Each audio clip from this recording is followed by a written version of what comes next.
ॐ सदाशिवसमारम्भां शङ्कराचार्यमध्यमाम् अस्मदाचार्यपर्यन्तां वन्दे गुरुपरम्पराम्।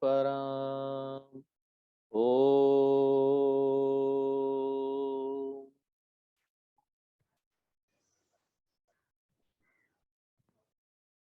हम लोग उपदेश सार का अध्ययन कर रहे हैं।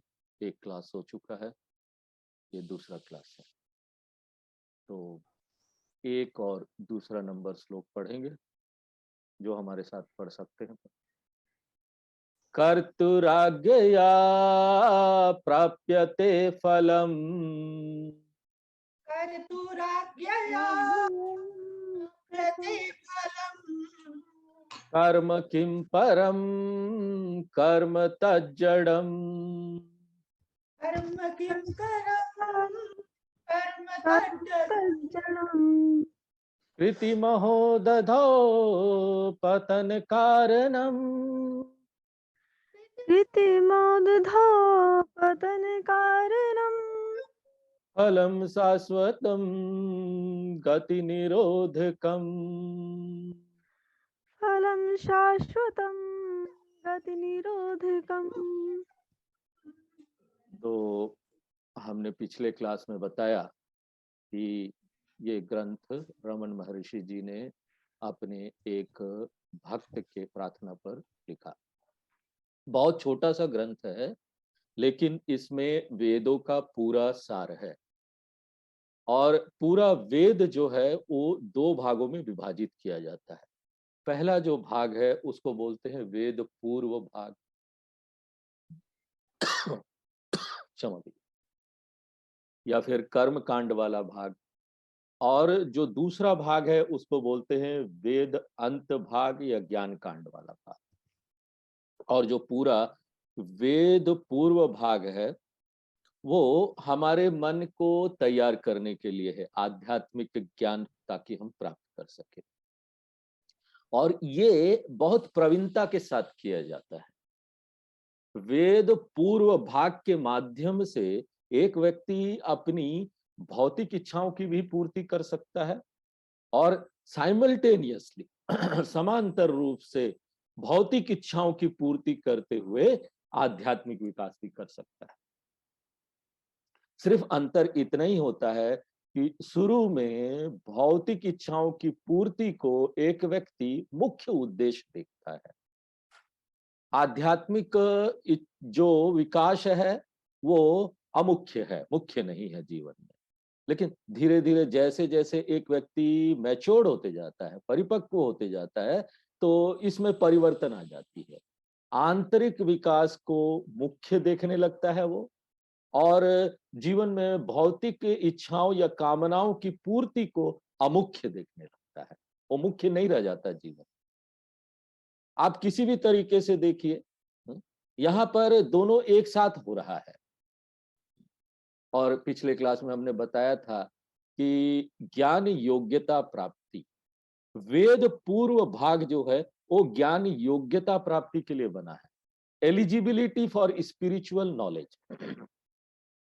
किसी भी चीज के लिए योग्यता चाहिए, पात्रता चाहिए, और वेद पूर्व भाग हमको पात्रता प्रदान करता है। और वेद का जो अंत भाग है, जो दूसरा भाग है, उसमें ज्ञान के बारे में दिया है, दर्शन के बारे में दिया गया है। वो हमको ज्ञान प्राप्ति कराता है। हम यहाँ ज्ञान प्राप्त करते हैं। और ज्ञान से क्या अर्थ है, क्या बोलना चाहते हैं हम ज्ञान से, क्या मतलब है, कौन सा ज्ञान? यहाँ पर ज्ञान का अर्थ है जीवात्मा परमात्मा ऐक्य का ज्ञान। और हम देखते हैं कि ये जो वेद पूर्व भाग है और वेद अंत भाग है, इसी को उपदेश सार में छोटे रूप में प्रस्तुत कर दिया गया। इन दोनों को, पहला जो 13 श्लोक है वो वेद पूर्व भाग है, ज्ञान योग्यता प्राप्ति वाला भाग है। और बाद के जो श्लोक है वो वेद अंत भाग है, ज्ञान प्राप्ति भाग है। इसलिए पहले जो 13 श्लोक हैं उसमें वेदों का कर्म कांड वाला भाग समाहित हो जाता है। इसलिए रमन महर्षि इसमें कर्म के बारे में ज्यादा बताएंगे, ज्ञान के बारे में बाद में बताएंगे। कर्म यहाँ पर फोकस्ड सब्जेक्ट मैटर होगा, मुख्य विषय होगा। और इस तरीके से ये जो ग्रंथ है उपदेश सार वो शुरू होता है। और इस संदर्भ में हमने पिछले क्लास में भी चर्चा की थी कि ये उपदेश सार जो है उसमें जो शिक्षा दी गई है वो मूल रूप से पुराणों की शिक्षा है, पुराण में आता है। ये भगवान शिव की शिक्षा है, भगवान शिव का उपदेश है। भगवान शिव ने कुछ एक ऋषियों को ये उपदेश दिया था, और वो ऋषि कैसे थे? वो पूर्व मीमांसक दार्शनिक थे। और इस तरह से ये शिक्षा शुरू होती है। कैसे शुरू होती है? पूर्व मीमांसकों का कुछ दर्शन है, कुछ सिद्धांत है, उसके खंडन से शुरू होती है। उनकी क्या सीमा है, उनकी सोच की क्या सीमा है, ये दिखाया जाता है। देखिए, पूर्व मीमांसक जो है वो महान है, उनके बहुत अच्छे अद्भुत सिद्धांत है, लेकिन ना उनकी कुछ गलत धारणाएं भी है। इसलिए पहले 2 श्लोक से रमन महर्षि जी इन गलत धारणाओं का खंडन करते हैं। पूर्व मीमांसक दर्शन जो दर्शन शास्त्री है वो लोग कौन है ये पूर्व मीमांसक? हमने पिछले क्लास में बताया था कि वो दार्शनिक लोग हैं जो वेदों के सिर्फ कर्म कांड वाले भाग को महत्व देते हैं। वेदांत में वो विश्वास नहीं रखते। वो वेदांत को क्या बोलते हैं? वेदांत ना एक देश का अनुपजाऊ भूमि की तरह है। मान लीजिए एक देश है, उसके 2 भाग है। एक तो कुछ भूमि है जो बहुत उपजाऊ है, उपयोगी है, और दूसरा भूमि है रेगिस्तान, मरुभूमि, अनुपजाऊ, उसको कोई ध्यान नहीं देता है उसके ऊपर। उसी तरीके से वेद ऊसरह वेदांत, यूजलेस, कोई काम का नहीं, जो यूजलेस पोर्शन है, जो बेकार भाग है, वो वेदांत है। तो फिर जो उपयोगी भाग है वो क्या है? वो बोलते हैं ये कर्म कांड वाला जो भाग है ना, वही उपयोगी है। ये एक विशिष्टता है पूर्व मीमांसकों। उसके बाद एक दूसरा महत्वपूर्ण धारणा है जिसको उन्होंने पकड़ के रखा है, और वो क्या है? यहाँ पर ईश्वर नहीं, भगवान है ही नहीं। हमने आपको पिछले क्लास में बताया था कि ये कुछ अजीबोगरीब तरह के लोग हैं जो वेदों में विश्वास रखते हैं, जो वेदों के कर्म कांड में विश्वास रखते हैं, जो अग्नि देवता के आह्वान में विश्वास रखते हैं, यज्ञ हवन में विश्वास रखते हैं, लेकिन वो क्या बोलते हैं? यहां भगवान नहीं है। और अगर आप उससे पूछेंगे कि ठीक है, ये दुनिया किसने बनाई, वेदों को किसने बनाया, तो वो जवाब देंगे कि इन दोनों को कभी बनाया नहीं गया, इनका सृजन नहीं हुआ। ये दुनिया का सृजन नहीं हुआ और वेदों का भी सृजन नहीं हुआ। ये कभी क्रिएटेड नहीं थे। ये दोनों नित्य है, बहुत पहले से थे, हमेशा से थे। प्रपंच नित्य है, वेद नित्य है। इसलिए हमको यहाँ भगवान की जरूरत नहीं है सृजनकर्ता के रूप में, किसी बनाने वाले की जरूरत नहीं है। और उसके बाद अगर हम उनसे पूछेंगे कि अगर भगवान यहाँ नहीं है वेदों को बनाने के लिए और यहाँ पर कर्म का फल देने के लिए, जहां पर हम यहाँ पर बहुत सारे कर्म कर रहे हैं, कर्म माने शरीर से कर्म करते हैं, और कुछ अच्छे कर्म भी होते हैं, खराब कर्म भी होते हैं। हर तरह के कर्म हम यहाँ पर कर रहे हैं, और कर्म का फल देने के लिए हमको यहाँ पर कोई चाहिए। और कर्म फल में पुनर्जन्म भी सम्मिलित है।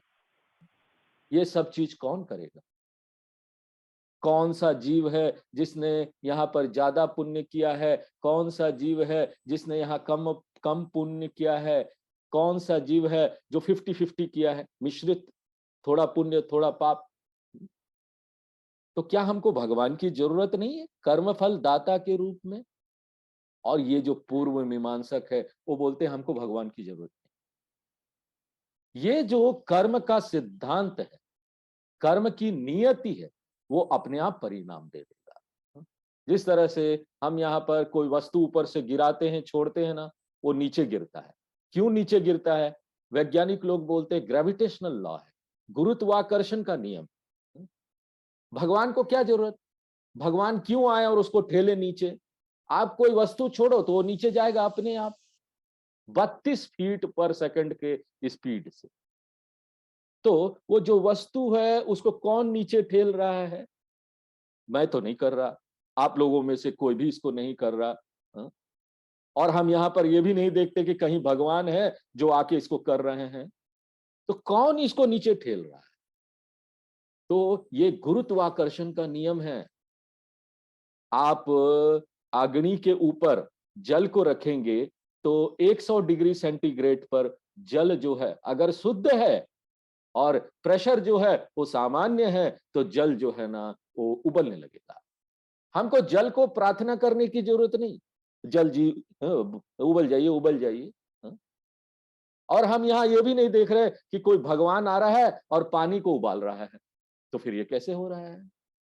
यहां पर एक नियम है कि जल इतना इतना तापमान होगा तो वो उबल जाए। उसी तरीके से हम यहाँ पर बहुत सारे कर्मकांड करते हैं। और उन कर्मकांडों का नियम है, जिस तरह से भौतिक कर्म भौतिक नियम से निर्धारित होता है, यहाँ पर नैतिक कर्म है उसके लिए नैतिक नियम है। उसी तरीके से यहाँ पर कर्मकांड है वो कर्मकांड के नियम है। इसके लिए हमको भगवान की क्या जरूरत। तो ये कौन बोलता है, हम नहीं बोलते, बहुत सावधान रहिए, हम लोग इस बात को नहीं बोलते। ये कौन बोल रहा है, पूर्व मीमांसक जो दर्शन शास्त्री लोग है वो लोग। तो वो क्या बोलते हैं, कर्म जो है फलदाता है। यहां पर कर्म फलदाता ईश्वर बोल के कोई नहीं है, कर्म अपने आप फल देता है। तो ये दूसरा घनघोर विलक्षण सिद्धांत है जिसको पूर्व मीमांसक लोग पकड़े। यहां पर कोई ईश्वर नहीं जो दुनिया को बनाता है या फिर वेद को बनाता है। यहां पर कोई भगवान नहीं है जो धार्मिक कर्म या धर्मनिरपेक्ष कोई कर्म हो तो उसका फल निर्धारित करता है। और तीसरा महत्वपूर्ण नियम जो है, जो सिद्धांत है पूर्व मीमांसक लोग बोलते वो क्या है, यहां पर कुछ विशेष कर्मकांड है वेदों में। यहाँ पर बहुत सारे सामान्य कर्मकांड भी है लेकिन कुछ विशेष कर्मकांड भी है। सामान्य कर्मकांड आपको यहाँ पर सीमित फल देंगे, वो फल जो समय के साथ खत्म हो जाएगा। जिस तरह से यहाँ पर हम यज्ञ हवन करते हैं पैसे प्राप्त करने के लिए, यहाँ पर आवहंती यज्ञ है, एक यज्ञ है वेदों में। उसमें आपको अगर पैसा चाहिए, घर चाहिए, प्रॉपर्टी चाहिए तो वो यज्ञ करते। अब आप अचानक बोलेंगे स्वामी जी अब आप उपदेश सार छोड़िए, हमको आवहंती यज्ञ बता दीजिए ताकि हम लोग भी करें। वो हम नहीं करने जा रहे क्योंकि अगली क्लास से फिर कोई नहीं आएंगे आप लोग को। तो यहाँ पर पैसा बहुत महत्वपूर्ण है, लेकिन हम यहाँ पर क्या बोलने जा रहे हैं कि यहाँ पर यज्ञ है बच्चों के लिए, यहाँ पर पैसे प्राप्त करने के लिए यज्ञ है। तो ये सारे जो कर्म है आप करेंगे, यज्ञ हवन करेंगे तो अनित्य फल देगा। लेकिन यहाँ पर कुछ एक ऐसे विशेष कर्म भी है, कर्मकांड है जो आपको ना नित्य फल प्रदान करेगा। ये एक ना तथ्य है जो हमें परेशान कर रहा है। ये बात तो ठीक है कि यहाँ पर कुछ सामान्य कर्मकांड है जो अनित्य फल प्रदान करता है, लेकिन यहाँ पर डिस्टर्बिंग फैक्ट क्या है जिसको उन्होंने पकड़ा हुआ है पूर्व मीमांसक जो लोग हैं, यहाँ पर कुछ विशेष कर्म है जो ना नित्य फल प्रदान करता है। तो हम यहाँ पर चुन सकते हैं कर्मों को जो ना नित्य फल प्रदान करे। और ये नित्य फल क्या होगा, नित्य स्वर्ग। जिस तरह से क्रिश्चियन धर्म के लोग बात करते हैं कि यहाँ पर नित्य स्वर्ग है, जिस तरह से इस्लाम धर्म के लोग बात करते हैं कि यहाँ पर नित्य स्वर्ग है, उसी तरीके से ये जो पूर्व मीमांसक है वो भी इसकी बात कर रहा है कि यहाँ पर नित्य स्वर्ग है। और एक बात आप उस स्वर्ग में पहुंच जाएं तो वो कठोपनिषद के मंत्र का उल्लेख करते हैं और ये मंत्र उनके लिए बहुत महत्वपूर्ण है। कठोपनिषद में मंत्र है, स्वर्गे लोके न भयम किंच नास्ति। स्वर्ग लोक में कोई भय नहीं है, न तत्र त्वम न जरिया विभेति। यहाँ पर ये देखिए बहुत दिलचस्प तथ्य है। ये बात नचिकेता ने अपने वेदांत गुरु यमराज को बोला। कठोपनिषद में वेदांत के जो गुरु है वो यमराज है और नचिकेता उनका शिष्य है। नचिकेता ये बात उनको बोलता है और नचिकेता बोलता है यम धर्मराज को कि स्वर्ग लोक तो बहुत अच्छी जगह है, क्योंकि ना वहां पर आप नहीं है। आप सोचिए कि हम यहाँ पर किसी को ये बोल दे कि आप ना बाहर चले गए, आप यहाँ नहीं है इसलिए मैं खुश हूं। सत्य हो सकता है ये, लेकिन सभी सत्य किसी के मुंह पर तो नहीं बोलते। लेकिन यहां पर नचिकेता डरता नहीं है यमराज जी से, वो उनको बोल देता है न तत्र त्वम, आप वहां पर नहीं, आप वहां पर नहीं है। क्या क्या अर्थ हुआ? इसका अर्थ है कि अब यमराज अगर वहां पर नहीं है तो वहां पर बुढ़ापा नहीं है, वहां पर बीमारी नहीं है, वहां पर मृत्यु नहीं है। तो स्वर्ग लोकः अमृतत्वम भजन्ते, वहां पर हमको अमरता प्राप्त हो जाती है। और मोक्ष की परिभाषा क्या है? मुक्ति की परिभाषा क्या है? अमरता प्राप्त करना। इसलिए कर्म हमको मोक्ष प्रदान कर सकता है। फिर वेदांत की क्या जरूरत? वेदांत की जरूरत मोक्ष के लिए नहीं है। ये तीसरा मुख्य सिद्धांत है जो पूर्व मीमांसक मानते हैं, और वो क्या है? कर्म मोक्ष जनका, कर्म स्वतंत्र फल जनकम, ये पहले वाला उनका सिद्धांत। और कर्म मोक्ष जनकम, ये दूसरा सिद्धांत। ये जो सारे सिद्धांत है पूर्व मीमांसा लोगों का, रमन महर्षि उनका खंडन कर देते पहले दो श्लोक में। और अब श्लोक की तरफ देखते हैं। कर्तुराज्ञया प्राप्यते फलम, कर्म यहां पर फल प्रदान करेगा कब? जब एक बुद्धिमान सत्ता हो। यहां पर एक बुद्धिमान सत्ता की अध्यक्षता में कर्म फल का निर्धारण होता है। कोई भी कानून या नियम या कर्म यहां पर फल अपने आप नहीं दे सकता है। यहां पर क्रिमिनल लॉ है, सिविल लॉज भी है, कानून है, कानून की किताबें हैं। वो लोगों को अपने आप फल नहीं दे सकते। आपको यहाँ पर जज चाहिए ना, आपको यहाँ पर कुछ वकील चाहिए जो एक तरफ से बहस करे, दूसरी तरफ से दूसरा वकील बहस करे, और उसके बाद एक बुद्धिमान जज चाहिए जो दोनों को स्टडी करके बता सके क्या ठीक है। यहाँ पर अभी बनारस में ज्ञान वापी मंदिर का केस चल रहा है। उसमें दोनों पक्ष के लोग आते हैं, वहां पर बहस होती है, आर्ग्यूमेंट होता है। दोनों तरफ के जो एडवोकेट है, वकील है, वो बहस करते हैं। बहुत सारा कई कई सालों तक, महीनों तक ये बहस चलता है। और कोर्ट में इतना बहस होने के बाद एक व्यक्ति को दंड दिया जाता है, एक व्यक्ति को छोड़ दिया जाता है। क्या एक कानून अपने आप ये सब कर सकता है? हमको एक बुद्धिमान सत्ता चाहिए जो कानून को पढ़ के, उसके ऊपर अध्यक्षता करके, कानून को ध्यान में रखकर फल का निर्णय ले सके।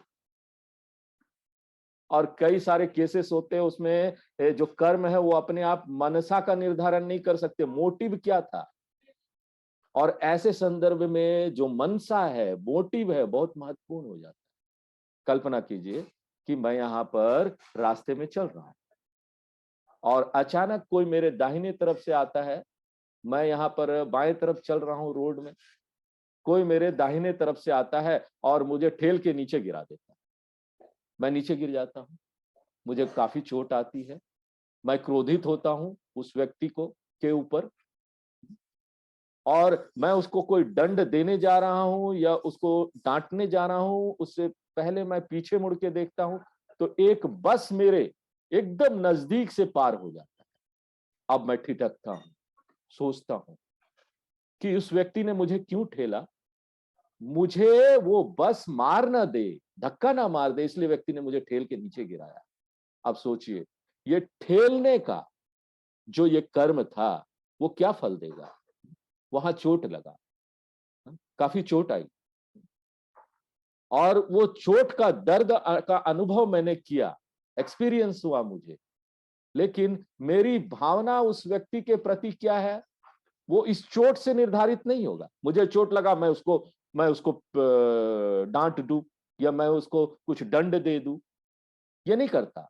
मैं क्या करता हूं, वो जो चोट लगा उसके पीछे क्या मनसा थी, मुझे गिराया गया ठेल के, उसके पीछे क्या मनसा थी। यही नहीं कि मुझे पीड़ा हुआ, मैं उससे क्रोधित भी नहीं होता। बहुत पीड़ा हो रहा है और पीड़ा के साथ ही मैं उसको ना धन्यवाद भी देता हूं, यहां तक कि मैं उसको ये भी बोलता हूं कि धन्यवाद, आपकी वजह से मुझे एक नया जीवन मिल गया। अब बताइए, ये जो शारीरिक कर्म हुआ ठेलने का, उसकी क्या भूमिका थी? उसकी भूमिका के साथ साथ मेरा मनोभावना, उसके पीछे का मनसा, इसके इन सबको मिलाकर ही कर्म फल का निर्धारण होता है। सिर्फ मुझे किसी ने ठेल के गिराया इसलिए मेरी भावना उस पर निर्भर नहीं करेगा। मेरा क्या मनसा था, इंटेंशन क्या था। अब इन सब चीजों का पता कौन कर सकता है? अगर आप नियम से चलेंगे तो नियम की जो किताबें है ना, कानून की किताबें, वो मनसा को नहीं देख सकती, मोटिव क्या था उसको नहीं देख सकती। थोड़ी दूर खड़ा होकर देखिए तो आपको क्या पता चलेगा? किसी ने आपको ठेला और आपको चोट लगा, इतना ही ना।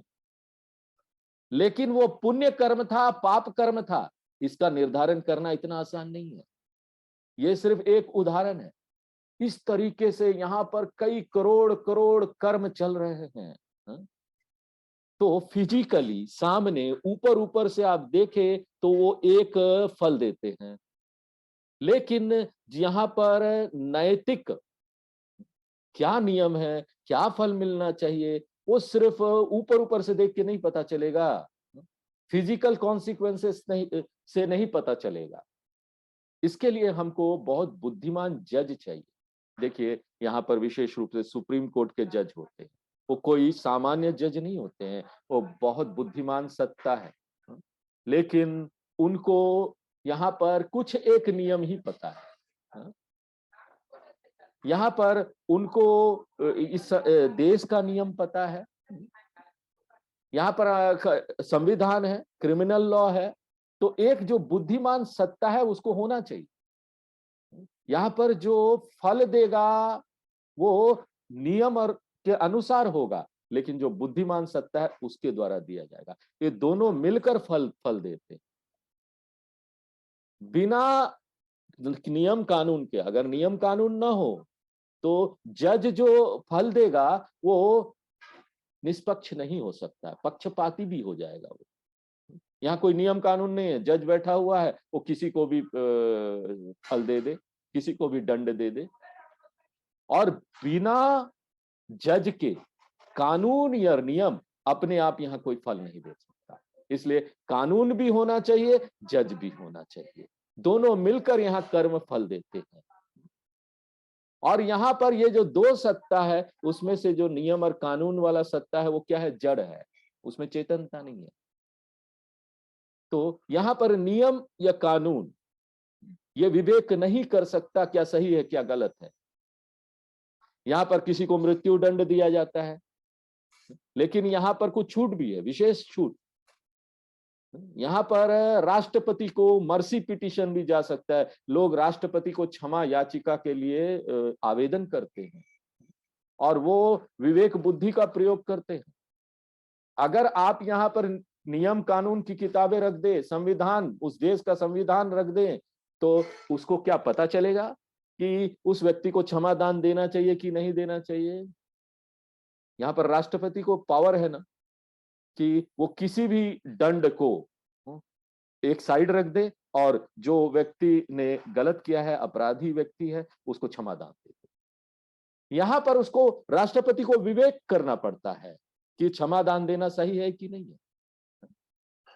तो एक बुद्धिमान सत्ता, इंटेलिजेंट प्रिंसिपल को आना ही पड़ेगा यहाँ पर।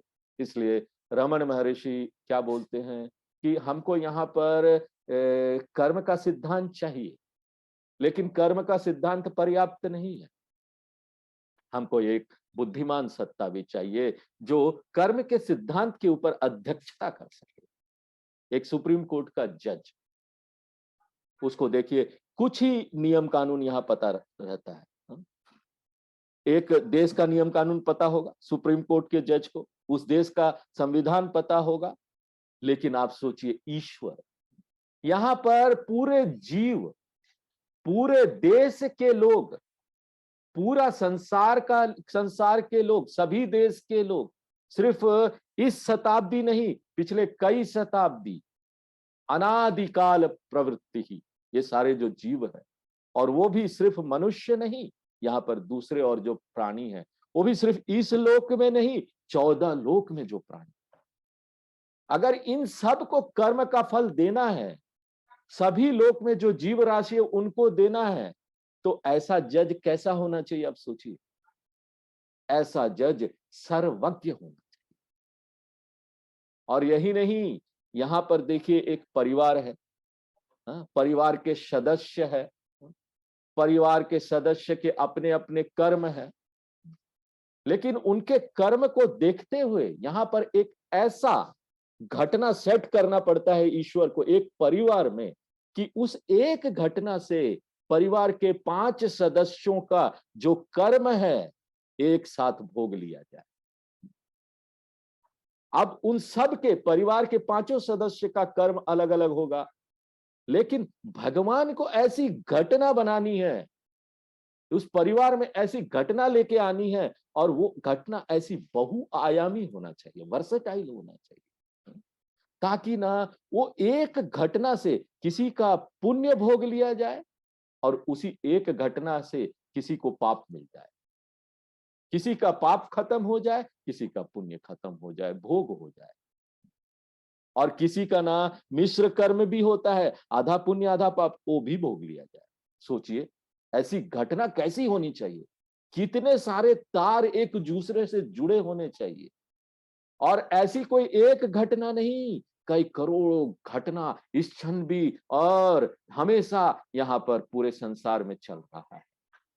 परिवार के स्तर पर ही नहीं, देश के स्तर पर, देश के स्तर पर भी ऐसी घटना होनी चाहिए, और इस तरीके से होना चाहिए कि जितने भी देश के नागरिक हैं एक साथ ना उनके सारे कर्मों को भोग लिया जाए। देखिए आज किसी देश में, अफ्रीका के देश, वहां लोगों को खाने तक को नहीं मिलता, और यहाँ पर कई देश है वहां पर ना सारे लोगों को खाने के लिए क्या, फेंकने के लिए भी वो फेंक भी देते हैं खाना। कल्पना कीजिए, कल्पना कीजिए कि यहाँ पर क्या ये सब अचानक हो रहा है, अकस्मात हो रहा है? असंभव है इसको सोचना कि जो सृष्टि है वो प्राकृतिक रूप से इसको कर सकती है। ये सब क्या एक्सीडेंटली हो रहा है, अचानक हो रहा है क्या? इसके लिए ना एक महान बुद्धिमान सत्ता की जरूरत है। और हम यहाँ पर उपदेश सार का क्लास कर रहे हैं, हम आपको यहाँ पर कुछ बता रहे हैं, कुछ लोगों को समझ में आ रहा है और उनको अच्छा लग रहा है, तो वो अपने पुण्य भोग रहे हैं। और यहाँ पर कुछ लोग हैं, अब समझ में नहीं आने से कई लोगों को बैठना भी पड़ रहा है, तो उसमें कई लोगों का पाप भी भुगत लेते, वो मजा नहीं ले पा रहे हैं क्लास का, और कई लोग न्यूट्रल है, बीच में है। उसी तरीके से यहाँ पर पुण्य और पाप, और जो आचार्य हैं उसका भी पुण्य पाप, वो कैसा बोल पा रहे हैं, समझा पा रहे नहीं पा रहे हैं। तो टीचर को लेकर यहाँ पर एक घटना बनी है जिसमें ना हम कर्मों का फल अलग अलग भोग रहे हैं। इसलिए रमन महर्षि बोलते हैं कर्तु आज्ञा, यहाँ कर्ता का अर्थ ईश्वर है, बहुत बहुत सावधान रहिए। सामान्यतः जीव को कर्ता बोलते हैं, क्योंकि जीव यहाँ कर्म का कर्ता है, लेकिन एक सृष्टि करता, वो जब यहाँ पर कुछ करता है तो वो ईश्वर करता होता है। तो यहाँ पर कौन है? जगत करता, ईश्वर, क्रिएटर। और रमन महर्षि जी यहाँ पर क्यों ये कर्ता शब्द का उपयोग करके कंफ्यूजन पैदा कर रहे हैं? क्योंकि कर्ता शब्द बोलने से हमको ये भी समझने में गलती हो सकती है ना कि यहाँ पर जीव को बोला जा रहा है जो कि संसारी है। इसका कारण एक ही है, ये एक शब्द से रमन महर्षि जी एक दूसरा जो गलत धारणा है पूर्व मीमांसकों का, उसका खंडन कर देते। और वो गलत धारणा क्या है? हमने आपको बताया था, पूर्व मीमांसक क्या विश्वास करते हैं? ये जो सृष्टि है वो नित्य है, इसलिए यहां पर किसी सत्ता की जरूरत नहीं है जो इसको बनाए। इसलिए रमन महर्षि जी अप्रत्यक्ष रूप से बोल देते हैं कि यहाँ पर जो सृष्टि है ना वो नित्य नहीं है। ये जो सृष्टि है, जो दुनिया है, ये व्यक्त होती है और जब जाती है तो अव्यक्त हो जाती है, आती है तो व्यक्त हो जाती है। वेद इसके बारे में बहुत स्पष्ट रूप से बोलते हैं, सृष्टि स्थिति और लय के बारे में। यतो वा इमानि भूतानि जायन्ते येन जातानि जीवन्ति यत् प्रयन्त्य भिषं विशन्ति तद विजिज्ञास्व तद ब्रह्मेति। तैत्रीय उपनिषद का मंत्र है और ये स्पष्ट रूप से ये मंत्र बोलती है कि जो सृष्टि है ना वो आता जाता है। और देखिए पूर्व मीमांसकों की सोच देखिए, हाँ? वेदों के विरुद्ध जा रहे हैं। वो क्या बोलते हैं? वेद जो है ना वो नित्य स्रोत है ज्ञान का। वही जो वेद है वो तो बोल रहे हैं ना, यहां पर सृष्टि की बात कर रहे हैं और उसी को वो स्वीकार नहीं कर रहे हैं। ये कैसे संभव है? यहां पर हम बोलते हैं कि वही वेद जिसमें आप विश्वास रखते हैं वो बोलता है कि जो दुनिया है वो नित्य नहीं है, वो आता जाता है, व्यक्त अव्यक्त होता रहता है। और ये चीज सिर्फ वेद नहीं बोलते, ये जो आधुनिक विज्ञान है वो भी इसके बारे में बोलता है। यहाँ पर आधुनिक विज्ञान में ब्रह्मांड का विज्ञान वो क्या बोलता है? कॉस्मोलॉजी वो क्या बोलता है? यहाँ जो सृष्टि है वो बिग बैंग से बनी और बाद में क्या हुआ वो कोई नहीं जानता। आज तक वैज्ञानिक लोग खोज रहे हैं कि वो बनी तो, लेकिन आगे क्या हुआ? हा? हम जानते हैं यहां पर सृष्टि बनी है और सृष्टि यहां पर बनी है, इसलिए हमको कोई चाहिए जिसको इसको बनाने वाला कोई चाहिए। किसी ने इसको बनाया है, इसलिए जो शब्द है कर्तु वो ये साबित करता है कि ये जो सृष्टि है ना वो नित्य नहीं। यहां पर सृष्टि को बनाने वाला कोई है। तो यहां पर कोई बहस कर सकता है कि क्यों नहीं सृष्टि एक्सीडेंटली आ गया, अपने आप बन गया, अकस्मात अचानक बिग बैंग, एक बड़ा विस्फोट हुआ, वो सब एक साथ अपने आप जुड़ गए, पूरा संसार बन गया। आप क्यों नहीं बोल सकते हैं कि अकस्मात एक्सीडेंटली अचानक अपने आप हुआ? तो किसी ने इसका बहुत सुंदर उत्तर दिया है। उसने बोला देखो यहां पर शेक्सपियर का एक ग्रंथ ले लीजिए। शेक्सपियर अंग्रेजी के बहुत बड़े लेखक और कवि थे और सोचिए कि वो कैसे बन गया। वो बोलते हैं कि अंग्रेजी का जो प्रिंटिंग प्रेस है ना, छापा खाना, जहां पहले, आजकल तो नहीं है, पुराने समय में किताबें छपती थी, तो वहां पर छोटे छोटे अक्षर रहते थे, ABCD, वो छपती थी। तो वहां पर क्या हुआ, प्रिंटिंग प्रेस में अचानक एक विस्फोट हुआ और वो सारे अक्षर बिखर के गिर गए और जैसे वो गिरे थे ना वैसे ही उसको उठा लिया गया और उन्होंने देखा कि एक किताब बनी। आप कल्पना कर सकते हैं, अकस्मात एक्सीडेंट से ये हो गया। आप किसी संस्कृत के प्रिंटिंग प्रेस में चले जाइए, वहां अचानक विस्फोट हुआ और उपदेश सार बन गया। अचानक अपने आप सब जुड़ गया सब। अगर आपको कोई संशय है ना, आप प्रयत्न कर सकते हैं। पहले लाइन जितने भी अक्षर है ना, पहले लाइन में वो सब अक्षर को एक पेपर में रख दीजिए और उसको फिर ऐसे फेंक दीजिए और फिर उठा लीजिए, तो क्या वो श्लोक बन जाएगा? अपने आप एक्सीडेंटली कोई काम हो सकता है क्या? अपने आप कोई सारी चीजें एक जगह आ सकती है क्या? हम आपको ना पूरा जीवन दे रहे हैं, आप इसको ट्राई कीजिए। एक श्लोक का एक लाइन भी अपने आप नहीं बन सकता। कल्पना कीजिए ये पूरा उपदेश सार ग्रंथ अकस्मात अचानक अपने आप बन गया और इस ग्रंथ के ऊपर इतनी सारी व्याख्या लिखी गई है वो भी अपने आप हो गया। कितना हास्यप्रद है, हम ऐसा सोच भी नहीं सकते। और कल्पना कीजिए इतना सुंदर सृष्टि, असंभव है कल्पना करना कि ये एक्सीडेंटली बन गया। इसके लिए क्या चाहिए? एक कर्ता चाहिए, और वो यानी जिसने इसको बनाया, करने वाला। और कर्ता कर्ता ने सिर्फ वेद नहीं बनाया, दुनिया नहीं बनाई। यहाँ पर कर्ता जो है वेद और दुनिया बना रहे हैं और कर्म फल भी वही दे रहा है। ये सब भगवान से आया। तो पहले क्या है, पूर्व मीमांसक की गलत धारणा, ये मिसकॉन्सेप्शन कि यहां पर कोई क्रिएटर नहीं है, उसका खंडन किया गया। अब जो दूसरा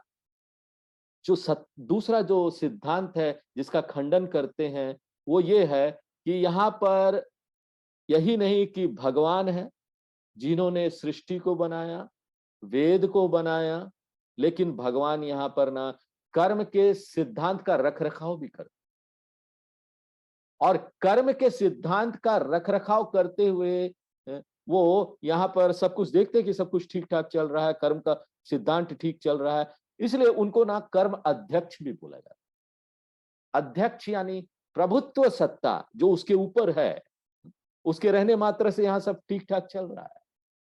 एक विवेकी सत्ता, एक इंटरप्रेटिंग प्रिंसिपल है।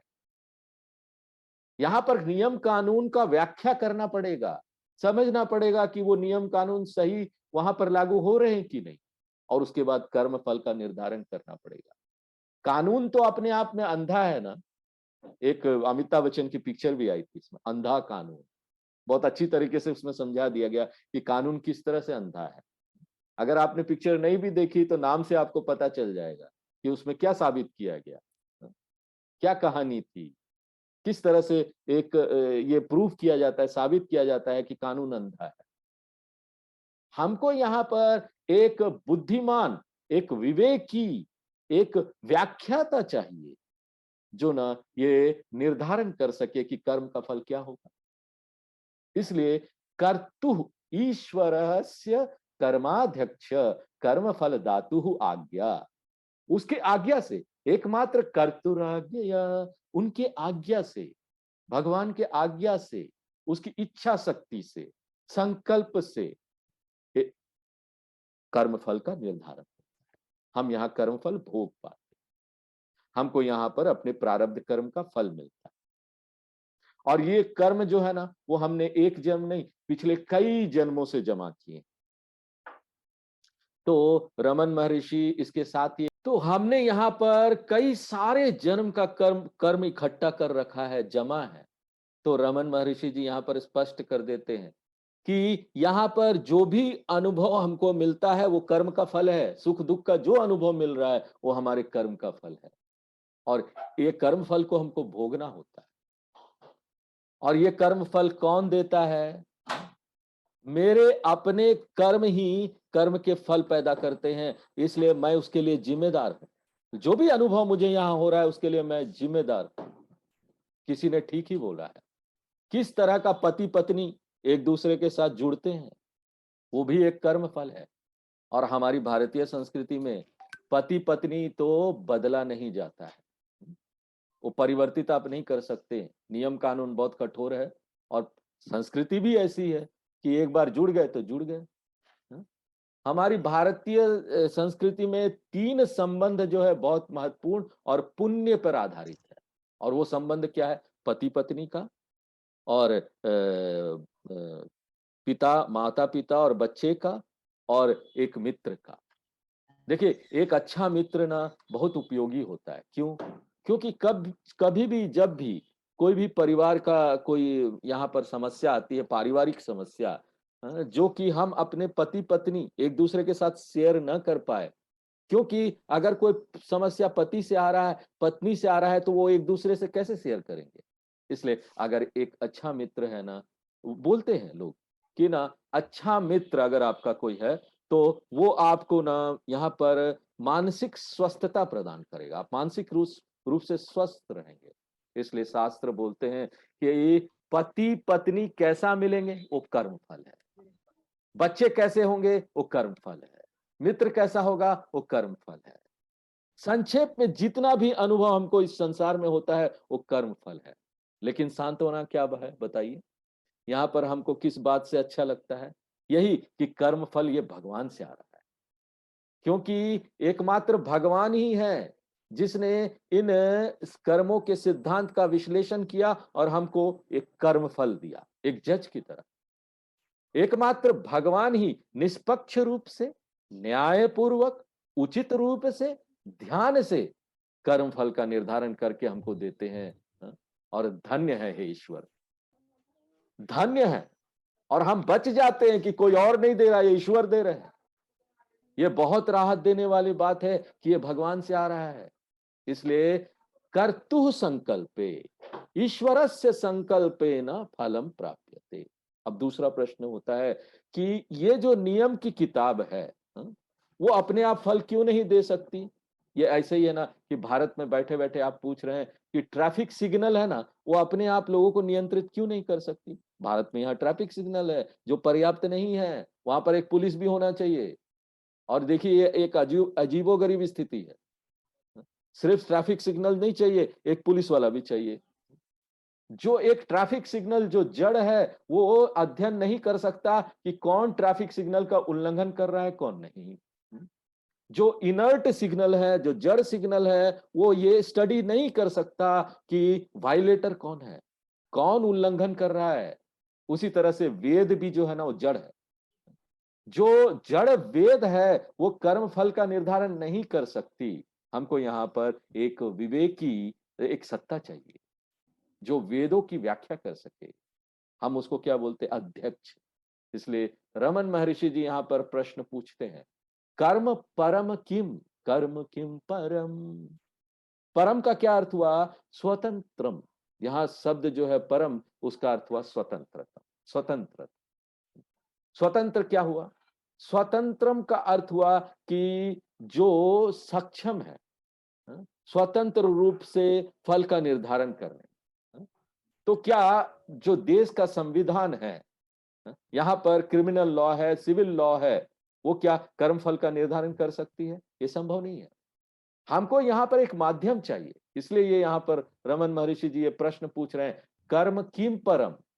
परम यानी स्वतंत्रम, ये एक प्रश्न है और उसका उत्तर वो खुद ही देते हैं। बोलते हैं ना, ना हमको यहाँ जोड़ना पड़ेगा।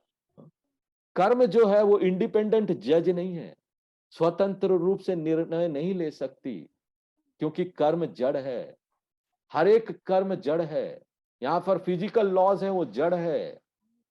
जड़ का क्या अर्थ है? सोच विचार नहीं कर सकता। कर्म अपने आप में सोच विचार कर सकता है? नहीं। यहाँ पर रासायनिक नियम है जो जड़ है, यहाँ पर नैतिक नियम है जो जड़ है। इसलिए ईश्वर अस्ति, ईश्वर कर्म फल दाता। ये दो महत्वपूर्ण वैदिक शिक्षा है जो कि पूर्व मीमांसक लोग स्वीकार नहीं करते हैं। ईश्वर अस्ति, ईश्वर जगत करता, ईश्वर कर्म फल दाता। यहां पर हम सगुण ईश्वर की बात कर रहे हैं और सगुण जीव की बात कर रहे हैं जो अलग अलग है, और सगुण जगत की बात कर रहे हैं। यहां पर एक व्यवहारिक सत्ता है जिसमें सगुण जीव है और ईश्वर है, और यहां पर जगत भी है, सब अलग अलग है। और वेदांत इसको स्वीकार करता है। इसको बोलते हैं व्यवहारिक दृष्टि। एक पारमार्थिक दृष्टि है जिसमें पारमार्थिक दृष्टि में ना सब एक है, यहां पर कुछ अलग अलग नहीं है, एक ही सत्ता है। लेकिन यहां पर हम व्यवहारिक दृष्टि से बात कर रहे हैं। व्यवहारिक सगुण ईश्वर जो है वो हमेशा अलग है। जीव ईश्वर ऐक्य की बात जहां तक आती है हम इसको स्वीकार नहीं करते हैं। अभी हमने तत्वबोध देखा था जिसमें जीव ईश्वर ऐक्य की बात की थी कि जीव और ईश्वर एक है तत्व की दृष्टि से, आत्मा की दृष्टि से देखे तो। लेकिन हम अभी यहां पर किसकी बात कर रहे हैं? व्यवहार की दृष्टि से। व्यवहार की दृष्टि से जीव भी अलग अलग है। एक ईश्वर है जो जीव को फल देता है, और यहां पर जगत भी एक अलग है। ये बात हम भी मानते हैं, ये बात पूर्व मीमांसक भी मानते हैं। हम दोनों इसमें एग्री करते हैं। ओके, यहां पर एक विशिष्ट अद्वैत भी है और एक द्वैतीन भी है, वो भी इस बात को मानते हैं। अगर आपको एक व्यवहारिक और पारमार्थिक सत्ता अभी नहीं समझ में आ रहा तो आगे आ जाएगा, इसके बारे में विस्तार से बताएंगे। आप इस शब्द को नोट कर लीजिए। तो व्यवहारिक दृष्टि से हम सब समान हैं, कोई अलग अलग नहीं है, सब एक हो जाते हैं। पूर्व मीमांसक भी एक है, द्वैतीन भी एक है, विशिष्टाद्वैतीन भी एक है। यहां पर ईश्वर जो है वो क्या है, सर्वज्ञ है। और मैं क्या हूं, एक छोटा जीव। मुझे सब तो नहीं पता ना, मैंने कल खाया था, क्या खाया था वो भी मुझे नहीं पता। ईश्वर क्या है, सर्वज्ञ है, सर्वशक्तिमान है। हमारे पास तो थोड़ी सी शक्ति है, ईश्वर के पास पूरी शक्ति है। ईश्वर सर्वत्र व्याप्त है और हम तो इस कमरे में भी पूरे नहीं है। जीव और ईश्वर एक है या अलग अलग है? वेदांत बोलेगा वो अलग है, वो अलग है। लेकिन फिर आप कैसे बोलते हैं स्वामी जी, तत्वबोध में आपने पढ़ाया तत्वमसि, तुम वही हो, आत्मा की दृष्टि से तुम और ईश्वर एक ही हो। देखिए वो एक हम अलग स्तर पर खड़े होकर बात करते हैं, दोनों को अगर आप मिश्रित कर देंगे ना तो गड़बड़ हो जाएगा। जब हम कर्म की बात करते हैं तो व्यवहार में यहां बात कर रहे हैं। पारमार्थिक स्तर पर, उस प्लेन पर जब ऊपरी स्तर पर चले जाते हैं तो वहां कोई कर्म नहीं है, वहां कोई कर्ता भी नहीं है, वहां कोई कर्म फल दाता भी नहीं है, कोई वहां भोक्ता भी नहीं है। वहां पर सिर्फ एक चेतन सत्ता आत्मा है। यहां पर हमको ये अंतर स्वीकार करना पड़ेगा, ये जो डिफरेंसेस है उसको एक्सेप्ट करना। तो यहां पर क्या है, हम जब कोई क्लास शुरू करते हैं ना, तो यहां पर देखिए एक बताने वाला है, एक सुनने वाला है, ग्रंथ हो रहा है, तो यहां पर ना हमको ईश्वर का कृपा का आह्वान करना चाहिए, उनका आशीर्वाद लेना चाहिए कि ईश्वर है जो यहां पर बाधा आएगी ना वो ध्यान रखेंगे कि बाधा नहीं आने देंगे। यहां पर हम एक कर्म कर रहे हैं, उपदेश सार आपको सिखा रहे हैं, और वो संभव हो पा रहा है। इसलिए हमको ना यहां पर मिक्स नहीं करना चाहिए, एक व्यवहारिक सत्ता है, एक परमार्थिक सत्ता है। अभी आप ये शब्द नोट कर लीजिए, नहीं समझ में आ रहा है अभी तो इग्नोर कीजिए, आगे जाकर समझ में आ जाएगा। तो कर्म तत् जड़म भवति, हमने श्लोक पढ़ लिया था दूसरा नंबर, फिर से नहीं पढ़ेंगे। तो दूसरा नंबर श्लोक देखते हैं, उसमें कर्म न फल जनकम, कर्म यहां पर फल पैदा नहीं करता, तो फल कौन देता है, ईश्वर देता है। कर्म के सिद्धांत को ध्यान में रखकर, और दूसरी शिक्षा क्या है जो हमने देखा, कर्म न स्वतंत्रम, कर्म जो है यहां विवेक नहीं कर सकता, फल का निर्धारण नहीं कर सकता। ये दो शिक्षा हमने सीखी, और पूर्व मीमांसकों की जो गलत धारणा है उसका खंडन कर देते हैं। अब ये दूसरे श्लोक में रमन महर्षि जी कुछ खंडन कर रहे हैं, एक दूसरा महत्वपूर्ण गलत गलत धारणा है पूर्व मीमांसकों की, उसका खंडन कर रहे हैं। और वो क्या गलत धारणा है, पूर्व मीमांसक बोलते हैं कि कर्म जो है नित्य फल पैदा करता है। अगर आप यहाँ पर कुछ विशेष कर्म लेंगे, जैसे ना ज्योतिषोम यज्ञ है, यहाँ पर दूसरे और यज्ञ है जो वेदों में बताए गए हैं, पूर्व मीमांसक बोलते हैं कि ये जो यज्ञ है वो नित्य स्वर्ग लोक देता है। आप कैसे मानेंगे इसको, आप कैसे समझेंगे? तो पूर्व मीमांसक लोग ना इसके लिए कठोपनिषद का मंत्र भी कोट करते हैं। कठोपनिषद का एक मंत्र है, स्वर्ग लोका अमृत तत्वम भजन्ते, ये जो स्वर्ग लोक के वासी लोग हैं उनको अमृत मिल जाता है, यानी वो अमर हो जाते हैं। ये दूसरा गलत धारणा है जो रमन महर्षि जी इसका खंडन करते हैं। वो बोलते हैं कि कोई भी कर्म आपको नित्य फल नहीं दे सकता। ये आप बहुत अच्छी तरीके से अपने मन में इस बात को क्लियर कर लीजिए, स्पष्ट कर लीजिए। रमन महर्षि जी इस बात को अंडरलाइन कर देना चाहते हैं कि कोई भी कर्म का फल नित्य नहीं होता। यहां पर कोई भी कर्म ऐसा नहीं है, जितना भी पवित्र कर्म क्यों ना हो जाए, जितना भी बड़ा कर्म क्यों ना हो जाए, यहां पर वेदों के कर्म कांड है जो सालों साल तक चलते, 100 साल तक कोई कर्म कांड चल रहा है, उससे भी ज्यादा। शायद उस समय कृत युग था ना, कृत युग में ना वहां पर एक एक व्यक्ति हजार हजार साल तक जीता था, तो कोई भी कर्मकांड यज्ञ चल रहा ना 100 साल तक चल रहा है।